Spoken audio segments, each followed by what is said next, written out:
Comment expérimenter la consolation miraculeuse du Saint-Esprit?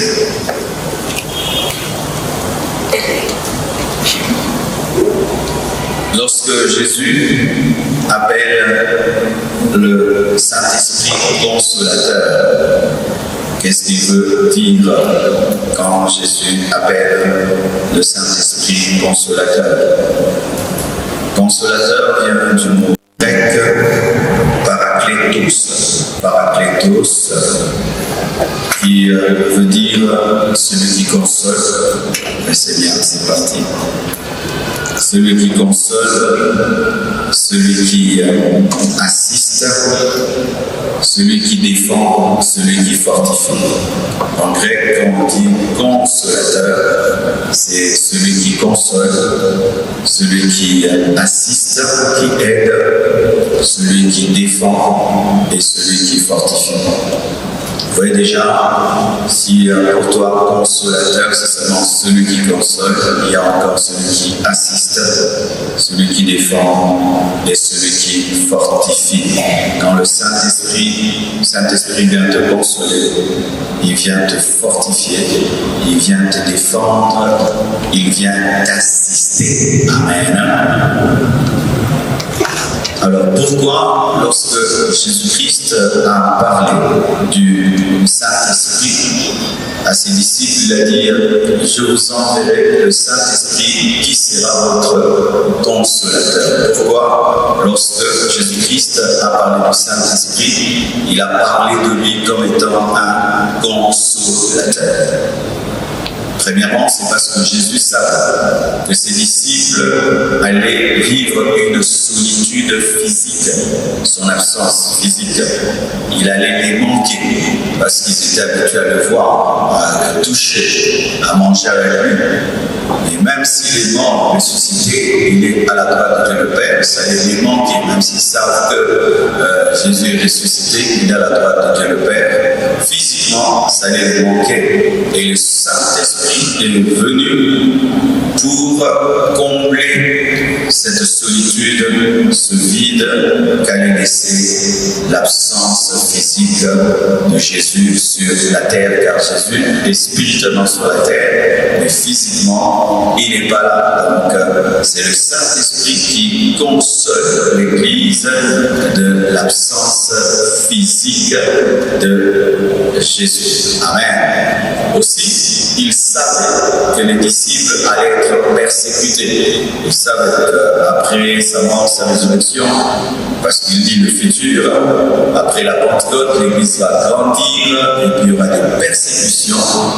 Il leur parlait du Saint-Esprit pour leur dire « Je vous envoie quelqu'un qui va vous aider à supporter mon absence physique, mais qui aussi, lorsque vous allez traverser des moments de persécution, de guerre, de combat, il sera là. » Parce qu'ils savaient qu'ils allaient être rejetés, qu'ils allaient être haïs, incompris par ceux de leur temps. Et Jésus leur annonçait qu'il y aura quelqu'un qui les aidera en ce temps-là d'absence physique, de persécution. Et aussi, ils savaient qu'ils allaient eux-mêmes passer par des épreuves, des temps de souffrance, des temps de faiblesse, des temps de tentation. Ils savaient que dans leur marche, tout ne sera pas toujours beau, qu'il y aura des temps de lutte, ils auront la tentation de rentrer dans le monde. Ils allaient commencer des fois à douter, est-ce que vraiment nous sommes sur le bon chemin? Ils savaient tout cela et il leur a dit, je vais vous envoyer quelqu'un qui va vous aider à supporter mon absence physique, quelqu'un qui va vous aider lorsque vous serez persécuté, haï par le monde, quelqu'un aussi qui va vous aider dans vos épreuves, dans vos tentations, dans vos moments de doute, de lutte et de combat. Alléluia. Donc, c'était cela. Jésus-Christ, étant un grand stratège, n'a pas voulu laisser une église sans aide. Amen. Et connaissant l'homme, il connaissait comment est-ce que la foi en lui, étant absent physiquement, allait créer des problèmes dans pour l'homme qui a cru en lui. C'est pourquoi l'Esprit de Dieu est appelé consolateur, parce qu'il comble ses manques et il assiste dans ces moments d'épreuve, de tentation, de persécution et de solitude. Alléluia. Donc c'est pourquoi Jésus, parlant du Saint-Esprit à ses disciples, a dit « Je vais vous envoyer un autre consolateur, un autre moi-même. » Alléluia, un autre moi-même. Donc, ça nous enseigne ceci, c'est que lorsque il t'arrive d'avoir besoin d'un contact physique avec Jésus, ton maître, le Saint-Esprit va t'aider. Amen. Pas à te donner une expérience physique, mais va te donner une expérience spirituelle qui va combler ce besoin physique. Amen. Alléluia.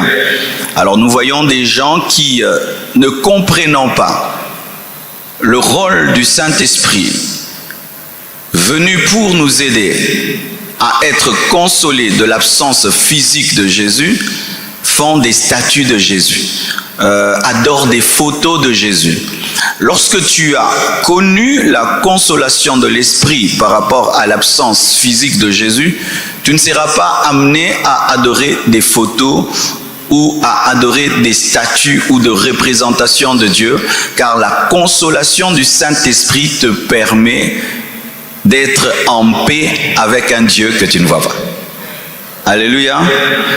Chaque fois dans ta vie que tu as besoin que Dieu devienne physique, tu passes à côté de la consolation du Saint-Esprit qui t'aide à vivre avec Jésus même s'il est esprit.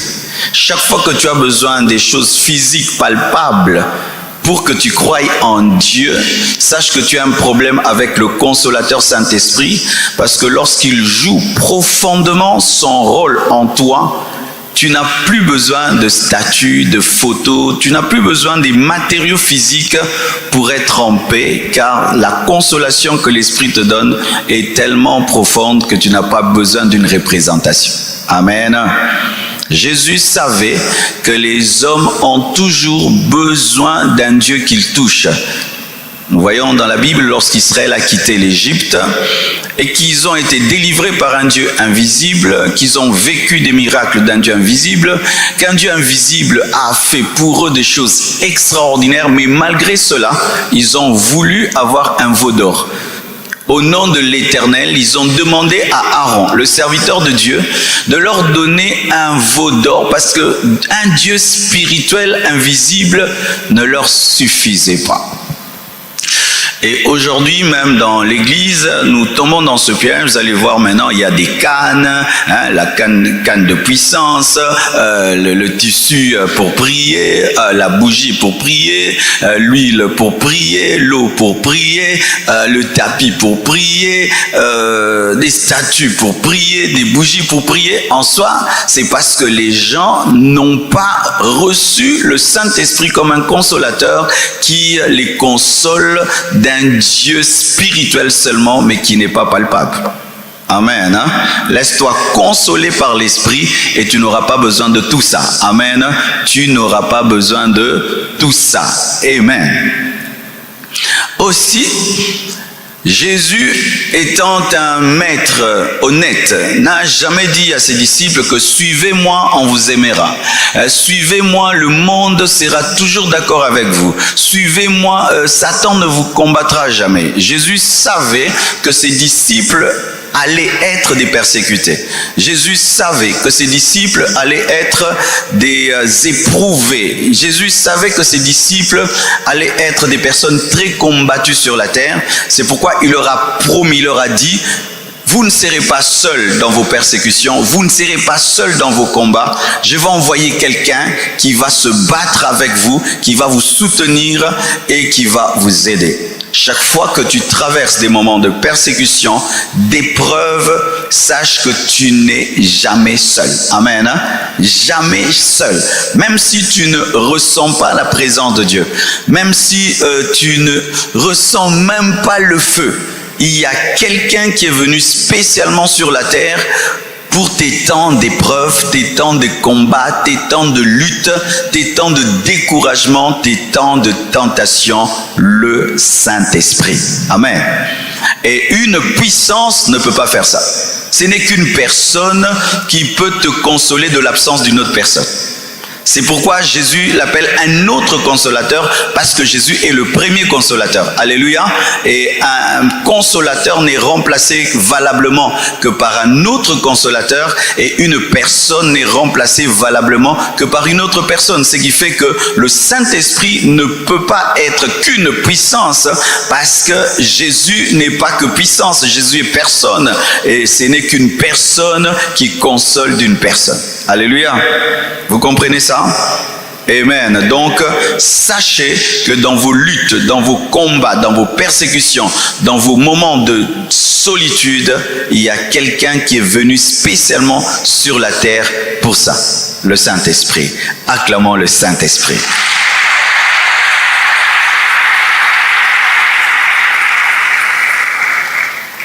Aussi, le Saint-Esprit nous console de nos culpabilités. Il y a des gens qui sont ici, leur deuil, c'est le fait qu'un jour ils ont péché, ou ils ont même péché dans le monde, et malgré qu'ils sont en Christ, ils continuent à être culpabilisés par rapport à leur péché dans le monde, et d'autres, leur péché en Christ. Ils entendent toutes les fois la voix légale satanique de la loi qui les empêche de saisir la grâce de Dieu. Le Saint-Esprit vient également dans ta vie pour te consoler d'avoir péché. Alléluia. Parce que certains, leur deuil, c'est d'avoir péché contre Dieu. Et ils sont comme Judas. Judas a vendu Jésus et il ne l'a pas supporté. Il s'est suicidé. Et certains se suicident spirituellement après avoir péché. J'étais quelque part, on m'a dit là-bas que les hommes de Dieu ne se relèvent jamais. Si un homme de Dieu tombe, on n'entend pas qu'un jour il s'est relevé. Parce que dans leur culture, ils ne se donnent pas une seconde chance. C'est leur manière d'être.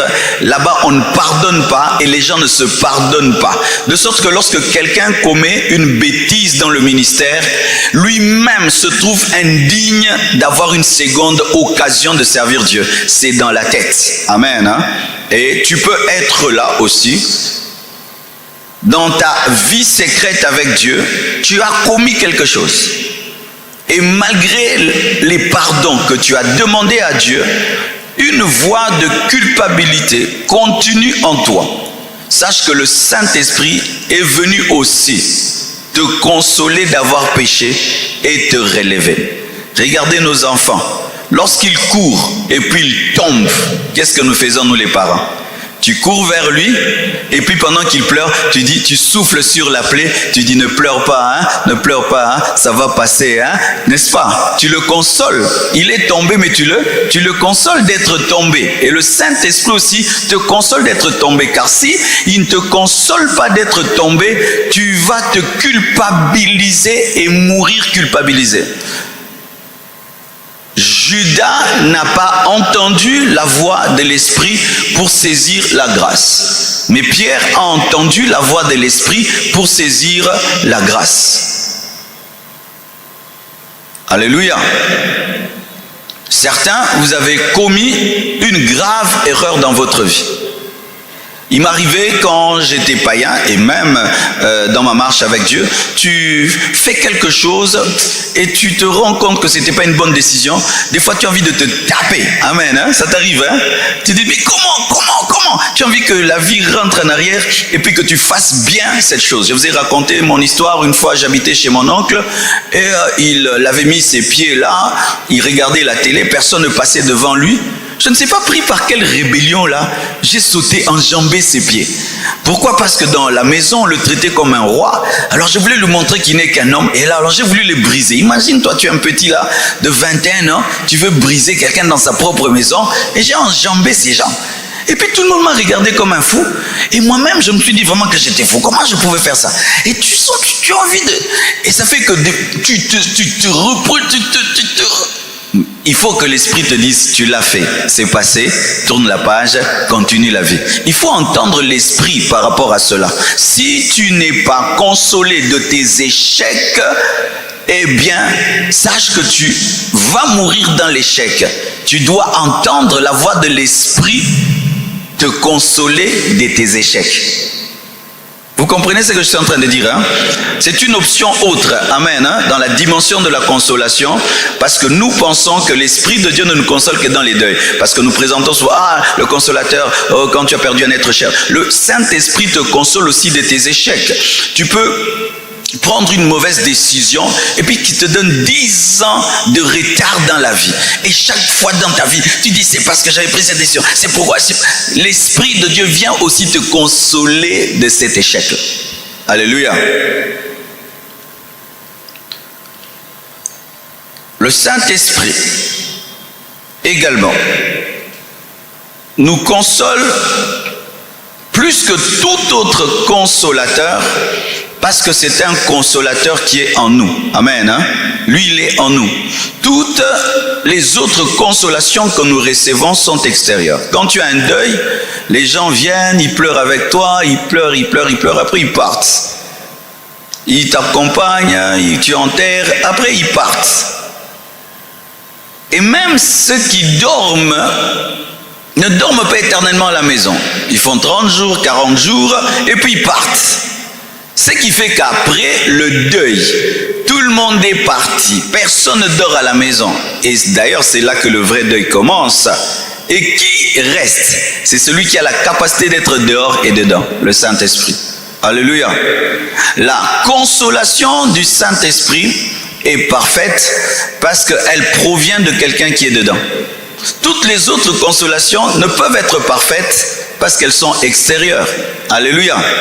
Celui qui est réellement consolé par le Saint-Esprit a une vraie consolation parce qu'elle ne provient pas de quelqu'un qui te dit mes condoléances, quelqu'un qui te dit courage seulement, mais tu entends ces mes condoléances à l'intérieur. Amen. Hein?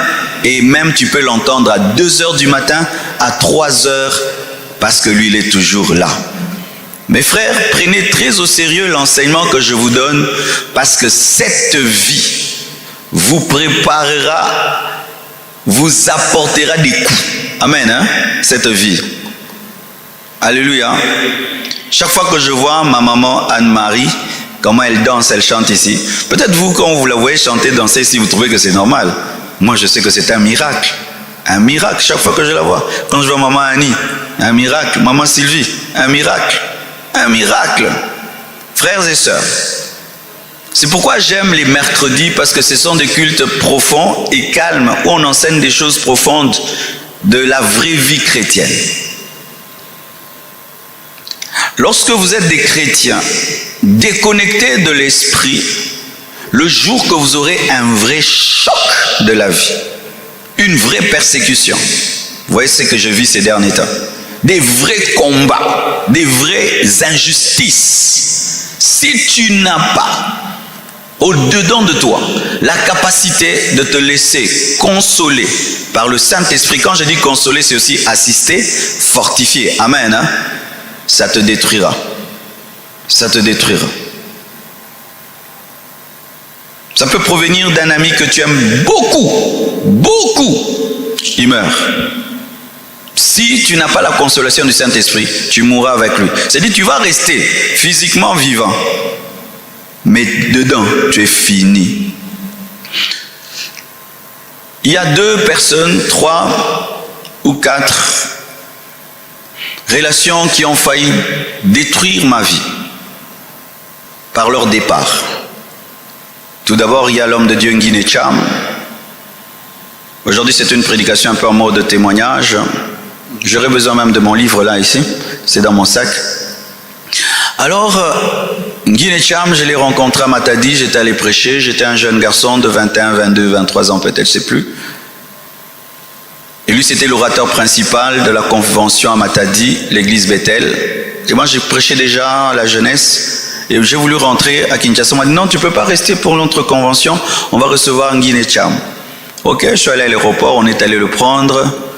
Un homme grand de taille, je crois qu'il avait 2 mètres, ou 1m80, 1m90, comme ça, costaud comme ça.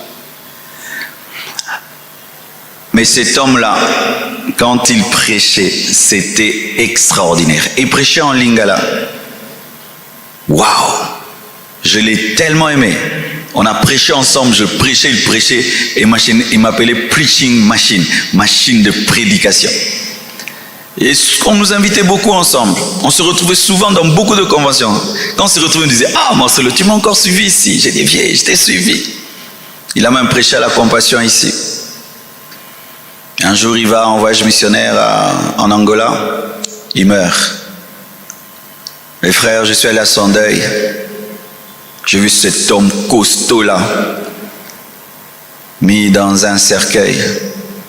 Quand il est venu, le cercueil est entré. C'était, je crois, où? J'ai même oublié où c'était, où? Palais du Peuple, je ne sais plus.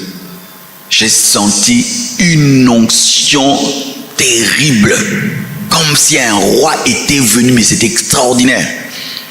Et puis Dieu va me parler. Il m'a dit, Marcelo, si tu ne changes pas ton régime alimentaire, tu ne te mets pas au sport, tu mourras comme lui. En ces temps-là, j'avais pris beaucoup de poids. Pour ceux qui me connaissent, hein. Il y a un temps, vous savez, hein, j'avais vraiment pris du poids. J'allais presque vers 100. J'étais dans les 90 et quelques. Son départ, l'esprit m'a parlé et m'a dit, change ton régime alimentaire, mets-toi au sport. Et j'avais maigri même de 10 kilos et tout. Son départ avait failli m'enlever le goût même de prêcher. Mais quand l'Esprit de Dieu m'a consolé, son départ m'a fortifié. Alléluia.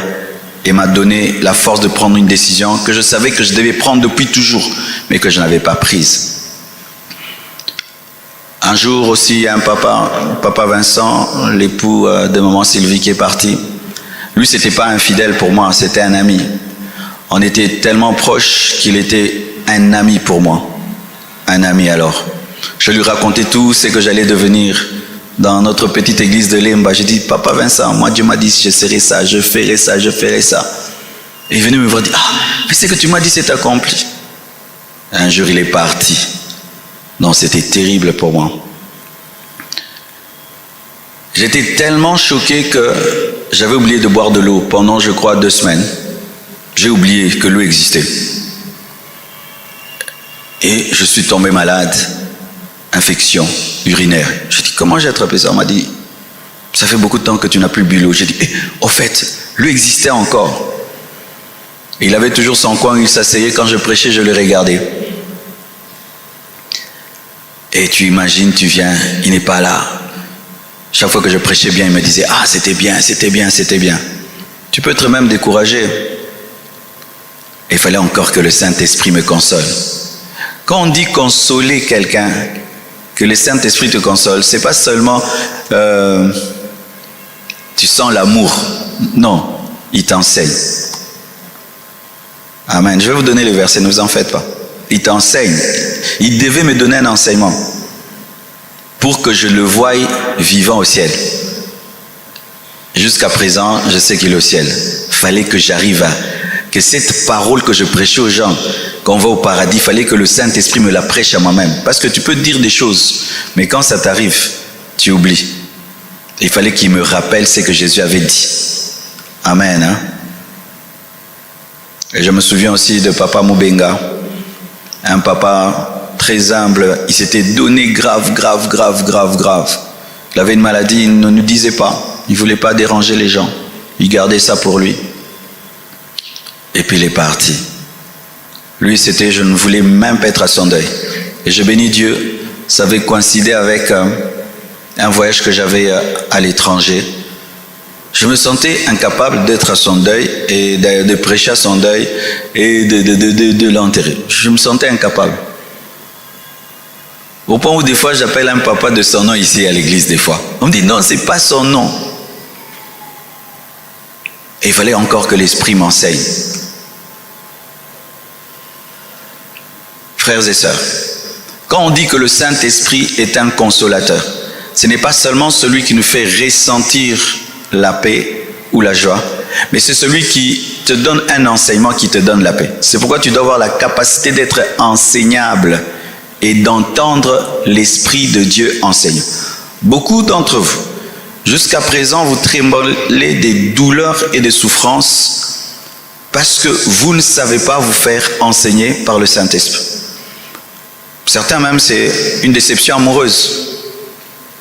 Je connais des sœurs, à la veille de son mariage, l'homme dit non.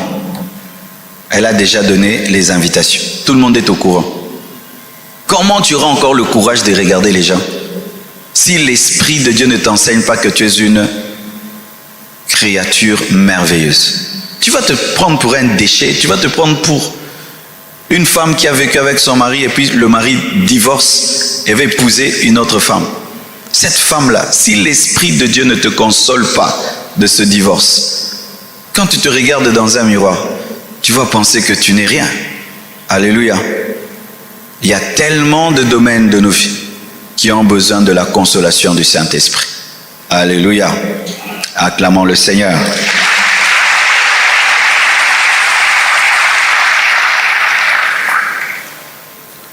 Jean 14, versets 16 à 17. La Bible dit ceci. « Et moi je prierai le Père, et il vous donnera un autre consolateur, afin qu'il demeure éternellement avec vous. L'Esprit de vérité que le monde ne peut recevoir, parce qu'il ne le voit point et ne le connaît point. Mais vous, vous le connaissez, car il demeure avec vous et il sera en vous. » Ce verset de Jean 14, versets 16 à 17, nous révèle que le Saint-Esprit nous console par sa présence avec nous et en nous. Alléluia.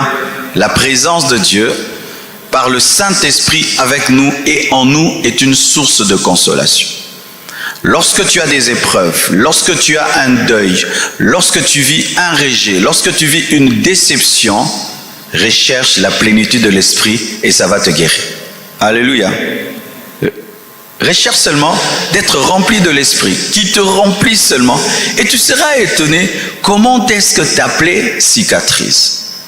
Alors le diable, sachant que la plénitude du Saint-Esprit console, il amène les chrétiens dans des pleurs éternelles, dans des paroles d'injures devant Dieu et des doutes pendant qu'ils traversent des moments difficiles et les empêche de prier pour qu'ils ne soient pas remplis parce qu'il sait que c'est dans la plénitude de l'Esprit que se trouve la consolation.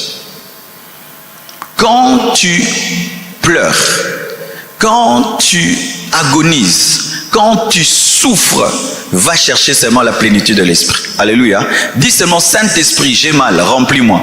Alléluia. Et lorsqu'il te remplira, tu seras consolé. La présence du Saint-Esprit console. Alléluia. Console. C'est pourquoi apprends à t'enfermer. Tu pleures, tu as trop mal, enferme-toi. Souvent, les gens n'aiment pas laisser les gens qui souffrent seuls. Hein, souvent, nous, en Afrique, suivez-le, non. Des fois, il faut laisser quelqu'un qui souffre seul pour qu'il soit avec Dieu. Parce que même si toi, tu es là, tu ne peux pas le consoler comme Dieu console. Alors, il faut le laisser seul avec Dieu. C'est pourquoi j'avais pris 30 jours de jeûne seul. J'ai toujours souvent jeûné avec vous, mais pour cette année, Dieu m'a dit non, tu ne vas pas jeûner avec eux. Tu vas jeûner seul. J'ai pris 30 jours, j'avais besoin d'être moi et Dieu. Pas l'église ni personne, moi et Dieu. Amen. Pour vivre sa présence qui accorde une totale guérison. Amen. C'est pourquoi des fois, quand tu sens que ta douleur ne finit pas, retire-toi en prière. Tu vas te retirer dans le jeûne, la prière, pour que Dieu te console. Oui, on ne jeûne pas, on ne prie pas seulement pour avoir la puissance, l'onction, non. Pour seulement que la présence de Dieu te console. Car seulement quand il te dit, je suis là, tu es en train de pleurer, il te dit seulement, je suis là, je suis avec toi, ça te console. Alléluia. Que Dieu soutienne les orphelins, que Dieu soutienne les orphelines, que Dieu soutienne les veuves, les veufs, que Dieu soutienne ceux qui ont vécu des déceptions, des pertes, que Dieu soutienne ceux qui pleurent. Ici et de par le monde entier, au nom de Jésus, recevez cela. Jean 14, verset 26. Mais le consolateur, l'Esprit Saint, que le Père enverra en mon nom, vous enseignera toutes choses et vous rappellera tout ce que je vous ai dit. Comment le Saint-Esprit console? Par ses enseignements, par ses conseils, par ses stratégies. Et en te rappelant ce que Dieu t'a promis, par ses enseignements. Tu peux être là, tu traverses des moments difficiles, tu commences à mal t'habiller. Tu t'habilles mal, tu ne coupes pas ta barbe, tes cheveux tu les laisses sales, parce que tu as une déception, parce que quelqu'un est mort, parce que tout. Lui, il peut te dire, viens, habille-toi bien. Quelle est la relation entre bien m'habiller et la consolation? Habille-toi bien, parfume-toi, coupe tes cheveux, allez, sors. Va dans cette fête là où on t'a invité. Non, moi je ne vais pas aller dans les fêtes, je vais rester à la maison. Va dans la fête. Et tu obéis quand tu vois des gens qui rient, des gens qui sont bien habillés, bien parfumés, ça te guérit.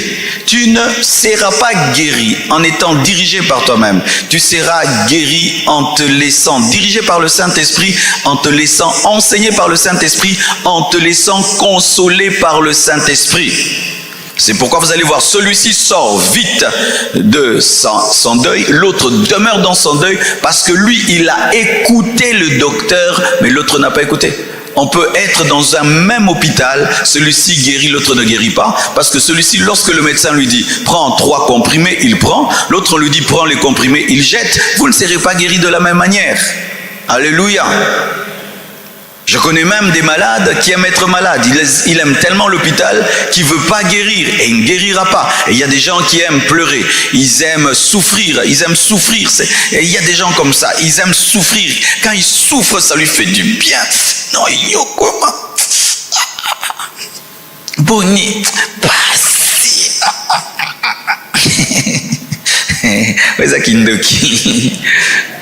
Alléluia.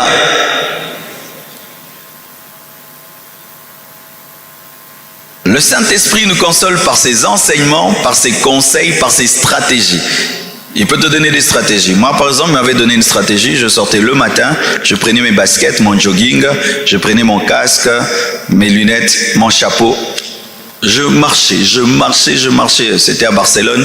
Là-bas, on ne me connaissait pas. Je tournais la ville, je marchais comme personne ne me connaissait. Je marchais, je courais, je voyais des nouvelles choses. Et l'Esprit de Dieu me parlait. Tu ne sortiras jamais de ton deuil, tu ne sortiras jamais de ta déception si tu es le maître de toi-même. Jésus, par le Saint-Esprit, a consolé tellement d'humains sur la terre qu'il sait comment faire avec toi. Tu dois seulement te laisser faire. Alléluia. Tu es une sœur, tu étais déçue en amour. La chair va te dire, rejette les hommes, ne souris plus aux hommes. Mais le Saint-Esprit va te dire, ne ferme pas ton cœur, donne une seconde occasion, quelqu'un de bien viendra.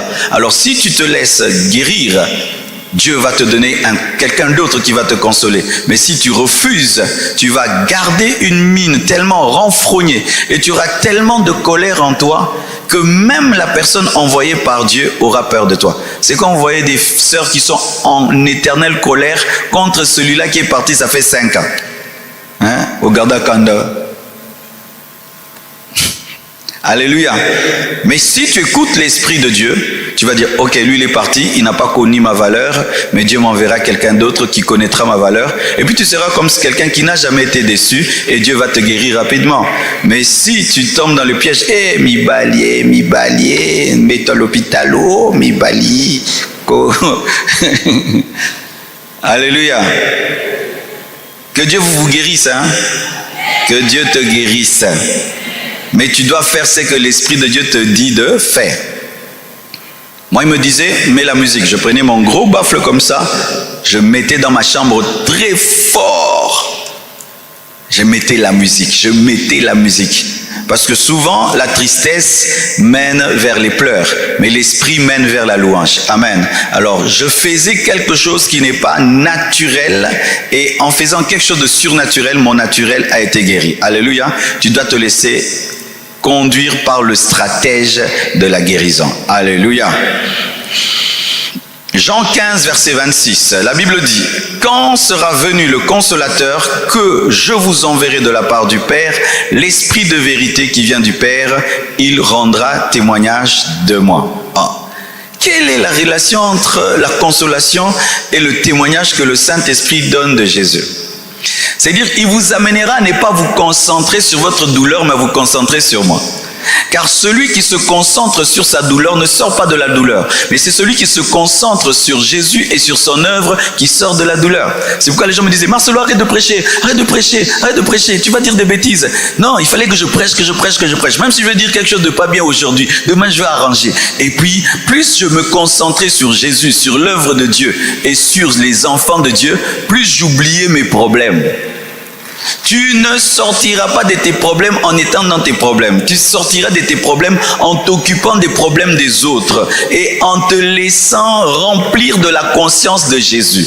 Car être tout le temps conscient de ta souffrance approfondit ta souffrance, mais oublier ta souffrance guérit ta souffrance. Donne-moi la main. Souvent, les Africains ne donnent pas aux gens le droit d'oublier leur souffrance. Oh, comment tu as oublié ta souffrance? Il faut pas oublier. Tu dois t'en souvenir. C'est une punition. C'est ainsi qu'on rase les cheveux des veuves, on les fait dormir par terre. Pourquoi vous acceptez ça? À la compassion, on n'accepte pas ça. Nous, là, on est des rebelles. On n'accepte pas.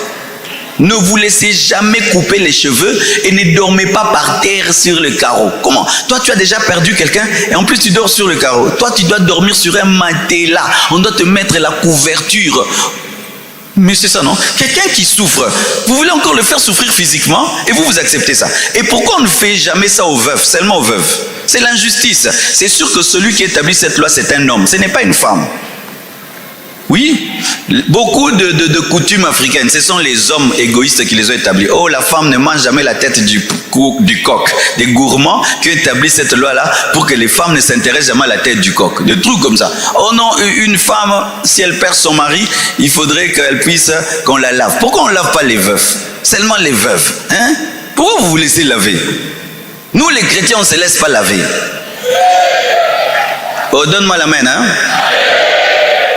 Nous les chrétiens, on se lave même pas. Non, tu es venu du cimetière, il faut te laver. Non, on lave les mains parce qu'on a salué les gens, il y avait la terre. Mais on ne lave pas les mains pour que les esprits du cimetière restent là-bas. Les morts ne deviennent pas des démons, ce sont des enfants de Dieu. Paul est mort, c'est un enfant de Dieu. Pierre est mort, c'est un enfant de Dieu. C'est pas parce qu'on meurt qu'on devient un esprit, qu'on devient un démon. Ça, ce sont des faux enseignements. Amen, hein? Pendant plus d'une année, pour ceux qui ne savent pas, moi je continue à dormir sur le lit que je partageais avec Blanche. Hein? Oui, sur le même lit, même matelas. J'ai rien changé. J'ai changé seulement après. Hein? Rien ne m'arrivait, jamais. Jamais. Oui, j'étais choqué. Voyez-vous, le problème c'est que les chrétiens disent qu'ils sont des chrétiens, mais ils ne sont pas bibliques. Depuis quand un enfant de Dieu devient un démon? Depuis quand on a peur d'un chrétien qui est mort? Depuis quand? Quelqu'un qui est au paradis, vous avez peur de lui. Maintenant, vous pensez que la chambre là est ceci. Non. Et ce qui est exceptionnel, c'est que j'ai quitté cette chambre là il y a seulement 3 mois. Mais qui m'a remplacé là-bas? C'est une de mes filles qui a dit non, je me prendre cette chambre là. Elle dort là, calme. Pourquoi? L'enseignement. Calme. Toi, tu vas dire, je brûle ça, il y a des esprits. L'église n'est pas assez enseignée sur la mort. Vous savez pourquoi? Parce qu'on enseigne sur la mort au deuil. Il faut qu'on enseigne sur la mort à l'église pour éviter des comportements démoniaques dans les deuils. Je vous dis, les églises n'enseignent sur la mort que quand il y a un mort maintenant, oh, ceci. Mais il faut enseigner. La Bible est remplie d'enseignements sur la mort. Mais on ne touche pas ça. C'est pourquoi vous avez des comportements, des coutumes par rapport à la mort. Vous venez du deuil, vous vous lavez. Pourquoi vous vous lavez? Oh, pour que les esprits là restent là-bas. Ah bon? Donc quand vous êtes allé là-bas, il y avait des esprits. Quand un enfant de Dieu meurt, il est au paradis. Il ne circule pas, il ne traînaille pas. Amen, hein? Il ne circule pas, il ne traînaille pas. Oh non, quelqu'un meurt. Oh, esprit naïso, tambola. C'est pas biblique. Alors, le Saint-Esprit rend témoignage de Jésus pour te consoler. Et il te rappelle ceci, que tu n'es pas le seul à avoir souffert sur la terre. Il y a quelqu'un qui a souffert plus que toi. Lorsque j'ai traversé des moments difficiles dans le ministère, j'avais pas de voiture, j'avais pas de maison, j'avais vraiment rien. Et Satan commence à te parler. Hein. Et un jour, l'Esprit m'a dit, Toi d'ailleurs, tu n'as pas souffert. Jésus, lui, il a vraiment souffert. Lui qui est le Fils de Dieu, qui devait avoir toutes les meilleures conditions dans le ministère, il avait même besoin qu'on lui prête une ânesse, qu'on lui prête une chambre pour faire la Sainte Seine. Il dormait dehors. Et lorsqu'il m'a témoigné sur Jésus, j'ai supporté ma douleur. Amen. Lorsqu'on te calomnie, on t'insulte, tu veux craquer. Il te rappelle que, mais Jésus était calomnié, on l'appelait Belzéboul. Est-ce que tu es supérieur à ton maître? Non, ça te calme. Alléluia.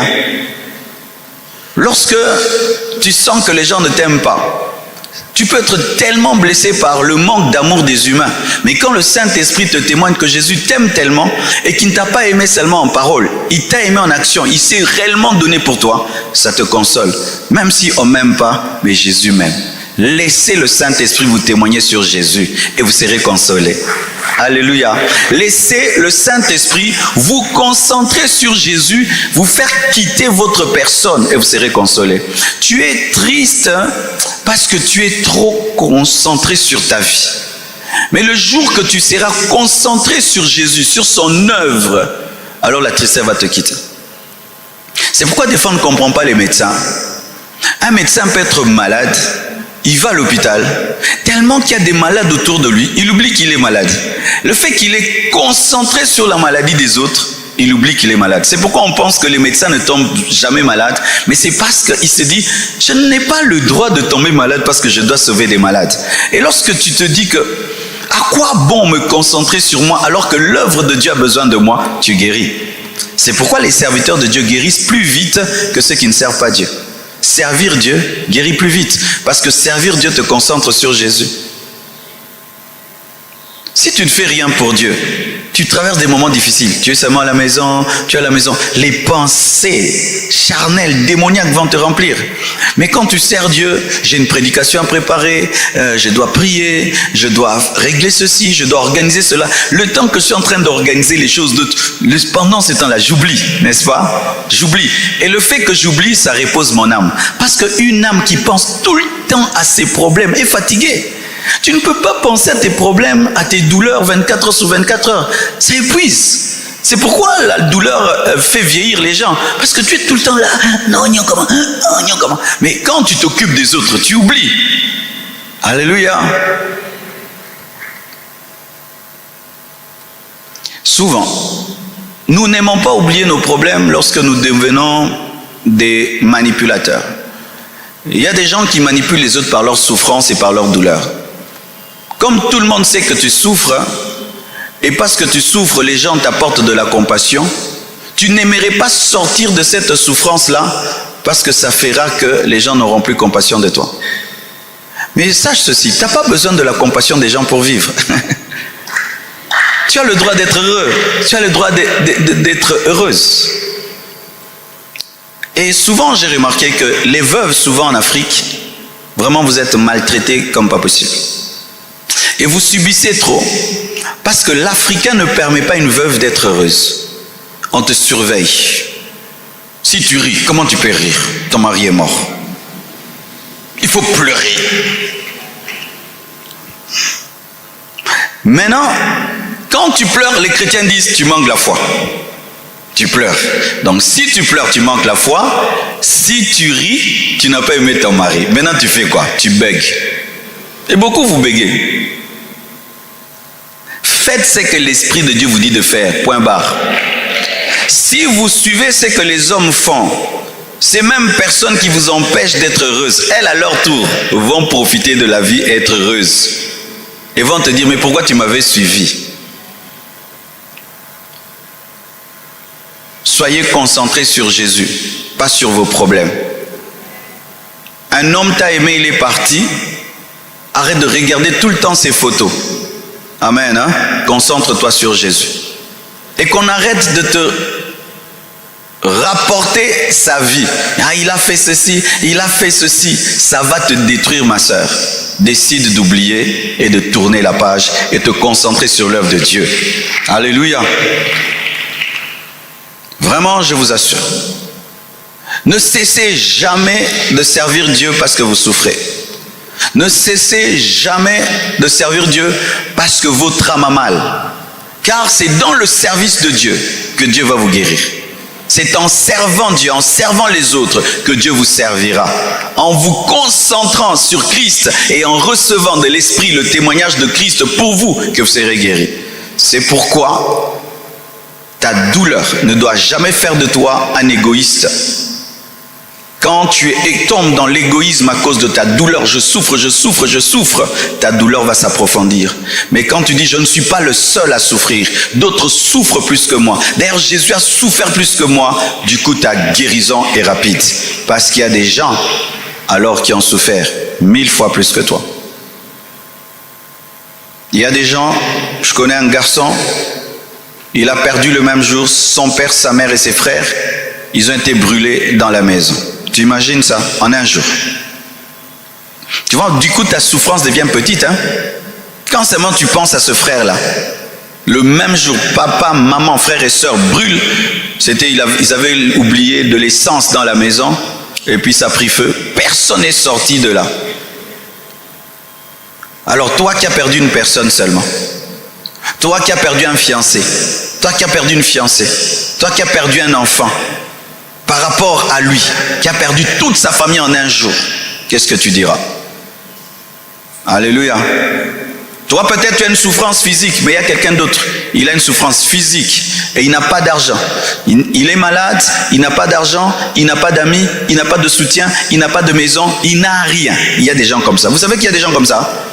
Il y a des gens comme ça. Alors quand toi tu te concentres sur ta souffrance seulement, oh, je manque une voiture. Quelqu'un d'autre n'a pas de voiture, n'a pas de maison, n'a pas d'habit, n'a pas de nourriture et n'a pas de relation. Il y en a sur cette terre des gens comme ça. C'est pourquoi lorsque vous traversez des endroits et vous voyez des gens qui souffrent, regardez toujours. Regardez les aveugles, regardez les sourds, regardez les paralytiques.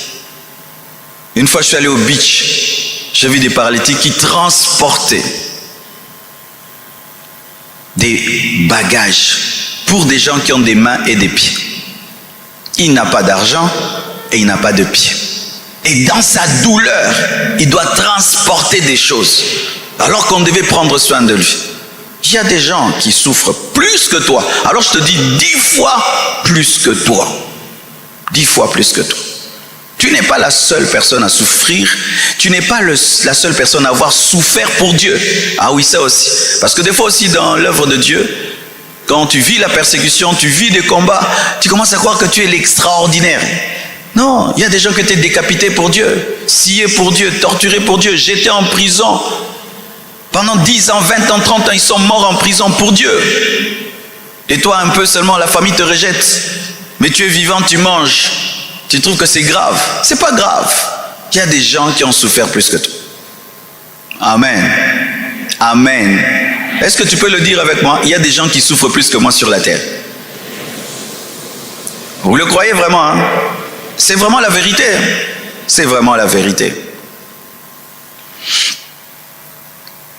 Jean 16, verset 7. Cependant, je vous dis la vérité, il vous est avantageux que je m'en aille, car si je m'en vais, si je ne m'en vais pas, le consolateur ne viendra pas vers vous. Mais si je m'en vais, je vous l'enverrai. Il présente le Saint-Esprit comme étant un consolateur avantageux, un avantage. Pour dire que les avantages que le Saint-Esprit vous apportera vous consoleront. Comment ?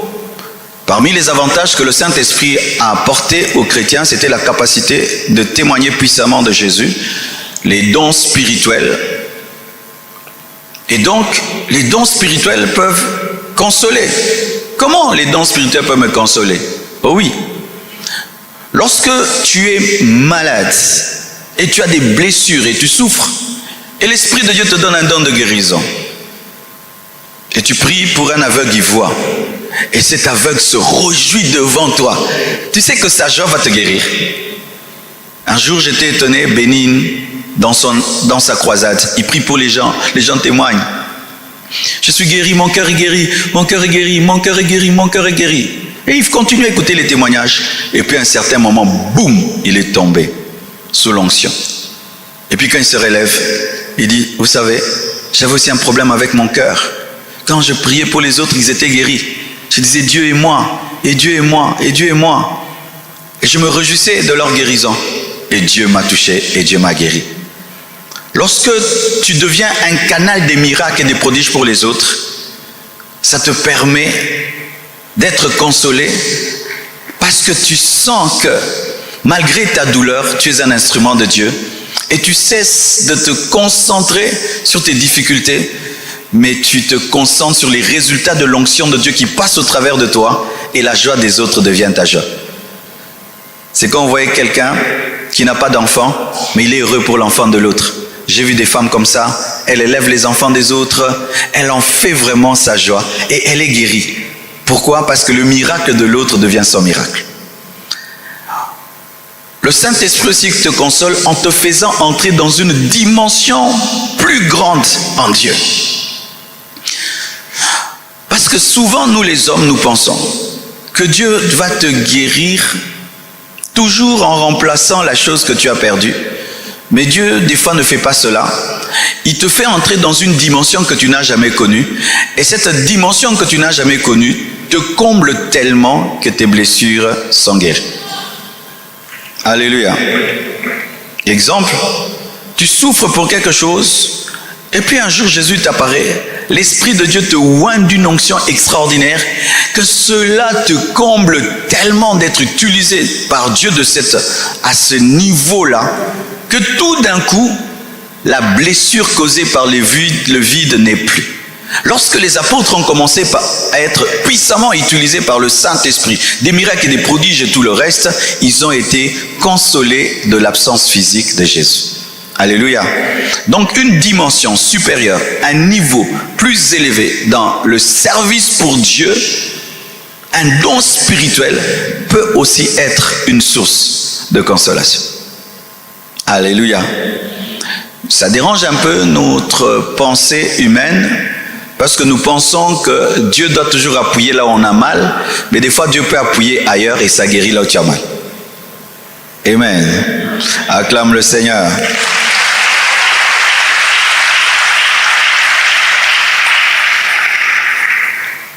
Acte 9, verset 31.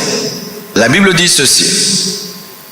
L'Église était en paix dans toute la Judée, la Galilée et la Samarie, s'édifiant et marchant dans la crainte du Seigneur, et elle s'accroissait par l'assistance du Saint-Esprit. Le mot assistance du Saint-Esprit parle de la consolation. Souvent, on ne sait pas cela. Quand on dit que l'Église croissait par l'assistance du Saint-Esprit, c'est aussi par la consolation du Saint-Esprit, par l'aide du Saint-Esprit, par le réconfort du Saint-Esprit. Oui, le bon mot, c'est le réconfort du Saint-Esprit. L'Église croissait par le réconfort du Saint-Esprit. Le Saint-Esprit te console en étant un réconfort. Réconfort. Le Saint-Esprit te console en te donnant la force de supporter ta douleur. Alléluia. C'est-à-dire, il te donne une force que tu n'avais pas naturellement. Ou même tu es étonné d'être capable d'endurer une telle épreuve facilement, mais ce n'est pas naturel, c'est surnaturel. Le Saint-Esprit assistait l'Église, réconfortait l'Église, fortifiait l'Église, donnait aux apôtres une capacité, une force surhumaine dans les persécutions. C'est pourquoi, malgré tout ce qui est arrivé aux apôtres, ils ont continué parce qu'il y avait le réconfort du Saint-Esprit. Lorsque la vie tire une flèche sur toi et tu es réellement touché, cours vers le Saint-Esprit pour avoir la force d'endurer cela. Sinon, ça peut te détruire. Ah oui, mes frères, il y a des douleurs dans la vie. Si Dieu ne te fortifie pas, c'est fini pour toi. Il y a des échecs dans la vie. Si Dieu ne te fortifie pas, c'est fini pour toi. Dernièrement, un grand homme de Dieu a organisé une croisade. Il a dépensé l'argent, panneau, il a jeûné, prié, et il vient au lieu de la croisade. Ce n'était que le 1/10 du stade qui était plein. Tu vois, quand je te parle de ça, tu trouves que c'est rien. Mais moi, en tant qu'homme de Dieu, je sais ce que ça peut faire à un homme de Dieu. Quand j'ai vu ça, j'ai commencé à prier pour lui. J'ai dit, Dieu, fortifie-le, console-le, fortifie-le. Parce qu'il risque de ne plus jamais faire de croisade dans sa vie. C'est un choc qui t'arrive dans le ministère. Si l'Esprit de Dieu ne te fortifie pas, ton ministère meurt. Il y a des échecs qui sont dangereux dans la vie. Même un garçon qui dit à une fille, je t'aime. Pourquoi certains garçons n'osent pas dire à une fille, je t'aime, je vais t'épouser? Parce qu'ils ont peur de recevoir un non. Il sait que lui, s'il reçoit un non, il ne se relèvera plus jamais. Oui. Certains risquent de ne jamais se marier, c'est parce qu'un jour on leur dit non. C'est pourquoi ma soeur, Babo yara mobile tepe ou baxiko finga, eza mabe, en français. On ne dit pas non à un homme en ajoutant les insultes. Déjà lui dire non c'est grave. Tu ajoutes aussi, tu insultes. Hein, ta grosse tête là, hein, tu t'es vu, tu m'as vu. N'ajoutez jamais la douleur sur la douleur. Amen, hein? Quand un homme vient te demander la main, il t'a honoré, il n'est pas venu pour l'impudicité, n'est-ce pas, non? Il vient pour t'épouser. Même si ce n'est pas ton genre, même si ce n'est pas ton style, même s'il n'est pas ton niveau social, intellectuel, mais il t'a quand même honoré. Laisse-leur partir en paix. Dis-lui, merci mon frère, pour tes émotions, je vois que tu m'aimes beaucoup. Mais laisse-moi prier Dieu. Hein? S'il me parle, je te dirai. Mais même toi-même, tu sais que Dieu ne va pas parler. Pour amortir les chocs. Hein? Tu vois, les kofis, quand on donne un coup, mais même les... Et puis quand il revient, tu dis vraiment, je prie que Dieu te donne une femme pour ta destinée, parce que tu es un grand homme. Il part, il se sent grand. Parce que tu ne sais pas demain. Il peut devenir un colonel. Et un jour, il va t'arrêter. Au lieu de 2 semaines en prison, tu vas faire 2 mois. La vie est longue. Amen. Hein? N'ajoutez pas la blessure sur la blessure. Alors, je parlais de cet homme de Dieu. Mes frères, quand j'ai vu ça, j'ai eu pitié pour lui. J'ai vu le sacrifice, il avait jeûné longtemps. J'ai dit, Dieu, aide-le à continuer à te servir. Aide-le à faire encore une autre croisade. Sinon, il n'en fera plus jamais. Et je ne me suis pas renseigné s'il a pu même faire encore une croisade. Mais c'était un échec qui a créé une déception terrible. Je ne sais pas dans quel domaine tu as échoué, ou tu as une déception terrible dans ta vie. Mais fais très attention. Laisse le Saint-Esprit te reconforter. Amen. Hein? Te tenir debout. Tu peux encore. Tu peux encore. Tu peux encore. Sinon, ce sera la fin. Je connais un homme de Dieu. Lorsque seulement il a perdu sa femme, son ministère s'est arrêté. Quand seulement sa femme est morte, son ministère s'est arrêté. Et beaucoup de gens se posent la question, comment Pasteur Marcelo, après le départ de Maman Blanche, il disait certaines choses? Je ne voulais pas connaître ce que lui avait connu. Parce que qu'est-ce qui se passe dans la vie? Lorsqu'un paquebot sombre, si tu es à côté on appelle ça quoi? Du trou causé par l'eau, si tu ne vas pas loin, toi aussi tu vas suivre. Il faut réagir. Vous tous qui avez connu un choc qui vous amène à tuer vos vies, à arrêter vos vies, à mettre pause sur vos vies, vous devez réagir pour dire je dois vivre. Tu dois réagir pour dire je dois vivre. Tu échoues à l'université, tu dis je vais étudier encore. Sinon tu vas arrêter les études. Combien ont arrêté les études seulement parce que dans une université on l'a refusé? Tu t'es pas laissé réconforter par le Saint-Esprit, tu as arrêté les études. Tu avais dit je vais arrêter pour 1 année. Ça fait 3 ans que tu n'étudies plus. Tu ne crois plus que tu es intelligent. Mais si tu t'étais laissé réconforter, tu allais te relever, tu continues les études.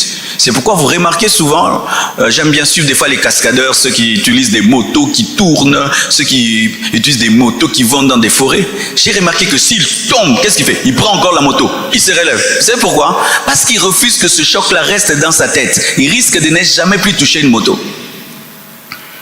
Quand tu fais un accident, si tu as peur d'une voiture, tu ne vas plus conduire. Hein? Tu dois le lendemain, tu prends la voiture, tu conduis. Sinon, ça va rester dedans. Ce sera fini pour toi. Alléluia. Laisse-toi reconforter. C'est-à-dire, laisse le Saint-Esprit te donner une force que tu n'avais pas. Laisse-lui te redonner la force que tu as perdue. Amen. L'Église croissait par la consolation et le réconfort du Saint-Esprit.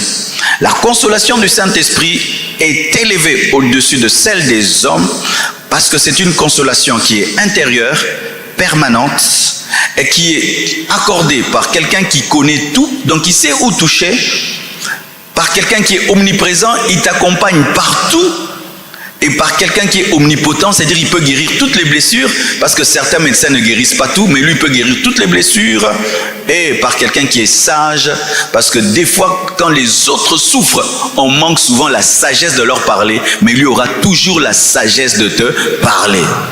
Vous savez, des fois, quand les gens souffrent, les gens vraiment manquent de la sagesse à un niveau. Moi-même, je manquais beaucoup de sagesse quand les gens souffraient. Des fois, j'ai honte des prédications que je prêchais dans certains deuils. Tu arrives là-bas, les gens pleurent. Les félos! Imagine, tu viens dans un deuil, leur papa est mort, ils sont en train de pleurer leur papa. Je ne sais même pas si lui, il est allé où. Peut-être il est allé en enfer comme il est là. Et même si c'est vrai, peut-être lui qui est là dans ces cercueils-là, il est peut-être allé en enfer, hein, parce que tout dépend de la vie que lui, il a menée, hein, mes frères. Tu ne regardes même pas comment cet enfant-là s'est évanoui, pleurant son papa. Maintenant, tu ajoutes à cet enfant-là, ton papa, peut-être il est allé en enfer. Non, frère. Ah non, j'ai honte des fois des prédications que j'ai données. Ou quelqu'un pleure. Arrête de pleurer toi, arrête de pleurer toi. Zamoubali, des fois il faut fermer la bouche, hein? Comme les gens disent, il faut la fermer des fois. Des fois il faut seulement, tu restes là, tu regardes, tu dis rien. Nous on doit toujours dire quelque chose. La sagesse, c'est un consolateur sage, aimant, intelligent, prévenant et divin. C'est pourquoi le Saint-Esprit guérit toutes les blessures intérieures. Le Saint-Esprit guérit toute blessure intérieure. Je dis le Saint-Esprit guérit toute blessure intérieure. Je répète, le Saint-Esprit guérit toute blessure intérieure. J'ai eu des blessures dans le ministère, j'ai failli arrêter de prêcher, même d'imposer les mains aux fidèles. C'est le Saint-Esprit qui m'a aidé. Il m'a dit, Marcelo, si tu suis les fidèles, tu vas finir comme Moïse. Moïse, lui, n'est pas entré. Et le peuple est entré. Ne les suis pas. Aime-les dans leur qualité, leurs défauts. J'ai dit, ah bon, ok, j'ai continué. Laissez-vous fortifier par le Saint-Esprit qui est sage, qui est intelligent. Et quand tout le monde oublie ta douleur, lui ne l'oublie pas.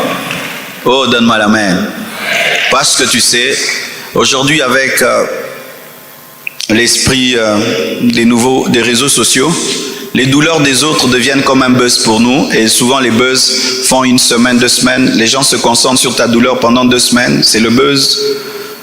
Et quand le buzz n'est plus, les gens pensent que tu es guéri. Alors que c'est là vraiment que ta douleur commence. Mais quand tout le monde a oublié, ta douleur buzz. Le Saint-Esprit sait que la douleur est toujours là.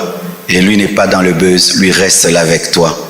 Certains viennent dans les deuils pour faire genre, pour passer du temps, rencontrer des amis, mais lui n'est pas là pour ça. Quand tout le monde part, t'oublie et oublie même que tu souffres, lui reste là et il continue à traiter en profondeur. Vive le Saint-Esprit. Alléluia. Alors, j'avais demandé à la communication de mettre une photo. Est-ce que c'est prêt, la communication? J'avais demandé à S de me mettre une photo. Est-ce qu'elle est prête?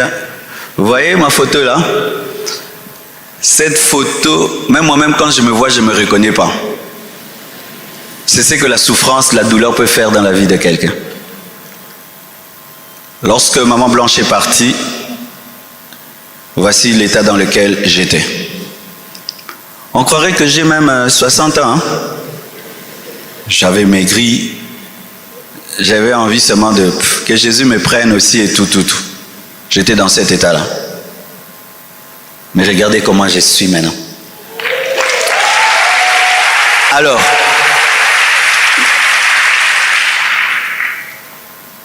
quand j'étais dans cet état-là, l'Esprit de Dieu m'a parlé. Il m'a dit, quitte Kinshasa. Quitte. Parce qu'il y a aussi des esprits territoriaux. Oui, je vous dis la vérité. Surtout notre pays ici. Hein. Un jour, je veux parler du Congo. Je vous dis, notre pays, il faut qu'on prie. Hein. Le Congo, nous avons atteint le niveau d'une sorcellerie nationale. Oui. Vous savez, la sorcellerie, ce n'est pas d'abord s'envoler la nuit. C'est le cœur. Nous sommes devenus tellement méchants que c'est comme si nous tous on a attrapé la sorcellerie. Comme Sodome et Gomorrhe, tout le monde avait attrapé l'homosexualité. Et ça crée une pesanteur dans la ville. Pour vous qui êtes tout le temps là, vous ne savez pas.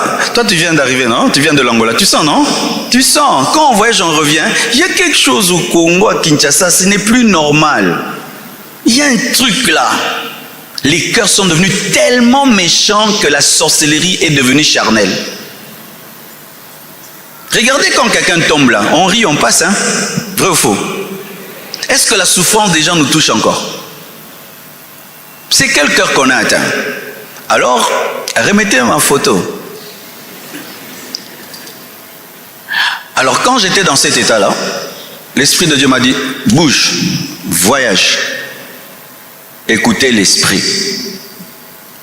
Des fois, tu peux être dans un deuil au Congo, tout le monde veut que tu sois là, que tu pleures comme ça, ils sont contents de voir. Si Dieu te dit, hein, pars, ils ne vont pas te taper, il n'y a pas de prison. Hein, vous avez peur pour rien. Pars, va dans un endroit beau, bien, va rire, va jouer. Je jouais au bowling, je courais, je mangeais, j'étais avec des amis qui me faisaient rire matin, midi, soir. C'était la thérapie du Saint-Esprit. Être parmi des gens qui rient, être parmi des gens qui jouent à des choses qui t'ont oublié, que tu as perdu quelqu'un. Mais la chair aime que tu y penses. Si tu n'y penses pas, tu n'as pas aimé. Oh, vous pensez que souffrir, c'est ça, aimer quelqu'un? Si tu souffres pas, tu n'as pas aimé. Tu dois souffrir. Donc tu devais rester comme ça jusqu'aujourd'hui. Pour que Dieu dise que j'ai aimé. Et c'est ce que vous avez des fois dans la vie. Vous n'obéissez pas à l'esprit parce que vous avez peur du regard des hommes alors que c'est vous qui allez mourir. Et ils vont encore vous enterrer. Ils vont te dire, pourquoi tu étais triste comme ça, hein? Toi aussi. Frères et sœurs. Et quand tu veux être consolé par l'esprit, tu dois faire vraiment comme un malade. Tu vas voir que à ton médecin tu dis tout, des choses même que tu ne dis pas à ton mari, tu ne dis pas à ta femme, que tu ne dis pas à tes enfants. Tu lui dis tout. Il te dit enlève les vêtements, tu enlèves, fais ça, tu fais, parce que tu sais que ta vie est dans ses mains. Quand tu as une douleur profonde, tu dois t'exposer à 100% au Saint-Esprit. Tu dois poser toutes les questions que tu veux poser et ne pas faire l'hypocrite. Si même tu veux lui poser la question, Seigneur, pourquoi cette injustice? Dis-lui. Si tu as lui posé la question, Seigneur, tu m'as fait très mal, dis-lui. Si tu es à lui dire, Seigneur, je croyais que tu es fidèle, mais tu n'étais pas, dis-lui tout. Parce que même si tu ne le dis pas, il sait que dans le cœur tu le dis. Alors, bimson rara sanzaga. C'est pourquoi Jésus aimait Pierre, parce que Pierre ne cachait rien dans le cœur. Jésus. Il a dit à Jésus, nous avons tout abandonné, nous t'avons suivi. Qu'est-ce que nous aurons? Jésus n'a pas dit, regarde-moi ce cupide. Il a aimé sa sincérité. Quand tu traverses des moments difficiles, ne sois pas religieux, sois sincère. Dis à Dieu, pourquoi une telle douleur? Pourquoi tu as permis ça? Qu'est-ce qu'il est ton plan, hein? Qu'est-ce que toi tu gagnes dans ça, Seigneur? Pourquoi? Ce sont les questions qui engendrent des grands enseignements. Lorsque vous lisez le Nouveau Testament, la plupart des enseignements de Jésus provenaient des questions. Le problème, c'est que la religion a fait de nous des hommes muets devant Dieu alors que nos cœurs bouillonnent. C'est de l'hypocrisie. Tu lui dis, pourquoi tu as pris mon père et puis tu as pris ma mère? Et pourquoi cette souffrance, Seigneur? Pourquoi? Donc moi je suis venu souffrir sur la terre. Tu dois m'expliquer si c'est ça ma destinée, hein? Comme ça je ne cherche pas à réussir. Dieu aime celui qui prie comme ça. Il va dire, hey, calme-toi, attends, j'ai des projets de bonheur pour toi. Mais ça c'est le projet de bonheur. Ça c'est le bonheur. Où est le bonheur dedans? Dis-moi vraiment où est le bonheur. Mais même si tu ne le dis pas, tu le dis déjà dans le cœur. Dis-le seulement, non? C'est alors qu'il va t'enseigner.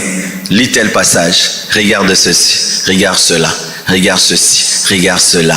Et il va t'enseigner, il va te conseiller, il va t'enseigner.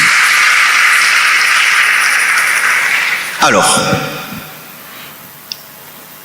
qui ici, lorsqu'il a une blessure, après 2 jours, 3 jours, elle commence à cicatriser? Lève la main, il y a des gens qui ont cette cicatrisation rapide. Leur peau est vraiment cicatrise vite. Mais qui ici, s'il a une plaie, ça peut prendre même 1 mois. Ok. Il y a même ceux qui sont diabétiques, s'il a une plaie, ça peut faire toute la vie. Alors, souvent, on peut avoir la même plaie, mais on n'a pas le même niveau de cicatrisation. Ce n'est pas que la plaie de l'autre était fausse. C'était la même plaie que toi. Mais lui, il a une dimension de cicatrisation rapide. Maintenant, souvent, les gens pensent que si tu cicatrises vite, donc tu n'avais pas une plaie. Non, c'était la même plaie que toi, mais l'autre a beaucoup de vitamine K. Mais l'autre est diabétique, parce qu'il y a des diabétiques spirituels. Ce sont les gens qui ne guérissent jamais. Les diabétiques spirituels, ce sont des gens qui, à la mort, vont emporter dans le tombeau même 20 blessures. Mon père m'a maltraité, il meurt avec ça. Mon mari m'a fait souffrir, il meurt avec ça. Le professeur de mathématiques était méchant avec moi, il meurt avec ça. Dans telle église, on ne m'aimait pas, il meurt avec ça. Tel fiancé m'avait abandonné, il meurt avec ça. Mes enfants m'ont déçu, il meurt avec ça. Donc ce sont vraiment des diabétiques spirituels. Donc ils ont des plaies éternelles. Yesuki ozuki sie libela abikaate. Nanaza bonga. En français, lui s'il est blessé, il ne guérit jamais. Et certains se glorifient même de ce cœur-là. Moi, mon cœur est fragile. Il ne faut pas blesser mon cœur. Moi, si on me blesse vraiment, tu as un cœur fragile. Dans ce monde où les bébés naissent en pleurant. Ce monde-ci où les bébés, quand ils entrent, moi qui les bitumba. Dans ce monde-ci, toi tu as un cœur fragile. Dieu veut que tu aies un front en diamant. Un front en diamant. Alléluia, un front en diamant. Tu peux être blessé même par tes enfants. On a des parents, tu élèves un enfant, tu lui payes les études, il devient grand, il t'oublie. Il y a des parents, leurs blessures, ce sont ses enfants. Les enfants ne l'aident pas. Un homme âgé est venu me voir ici, 80 ans mes frères. Il fut un homme élevé dans ce pays. Quand il était riche, haut placé politiquement, il a donné le meilleur à ses enfants. Mais quand il est devenu vieux, il a perdu le travail. Cet homme demandait même l'argent pour payer son loyer. Et je lui ai dit, papa, mais tu n'as pas d'enfants? Il a dit, j'ai des enfants, mais ils ne m'aident pas. Il a commencé à pleurer. Cette vie est terrible, mes frères. Tu peux travailler avec un patron, l'entreprise devient grande, il te chasse. Tu peux aimer ton ami, tu es toujours là pour lui, mais le jour que tu as un problème, lui ne vient pas. Tu peux te donner au bonheur des autres, mais quand il s'agit de toi, personne n'est là. Les blessures viennent de partout. Alors dans un monde des blessures, tu ne peux pas être faible. Si tu es faible, tu vas mourir. Tu dois être fort et très fort. Mais cette force, tu ne l'auras pas naturellement. Tu ne peux l'avoir que à genoux devant Dieu, en lisant ta Bible, en lisant des livres qui te fortifient, en écoutant des gens qui te fortifient. Sans cela, les coups de la vie vont te transformer. Hein. C'est quand on voit quelqu'un qui riait. Il ne rit plus. Hein. Comment c'est ça? Oh, là, hey, la vie. Tu vois, il aidait les gens. Il n'aide plus personne. Hein. Il n'aide plus personne. Parce qu'il a aidé. On ne l'a jamais aidé. Le Saint-Esprit console et il est disponible. Que Dieu vous bénisse abondamment. Alléluia. Est-ce qu'il y a quelqu'un qui a besoin de l'aide du Saint-Esprit dans un domaine où il souffre? Approchez-vous. Je vais prier avec vous. C'est très important, mes frères.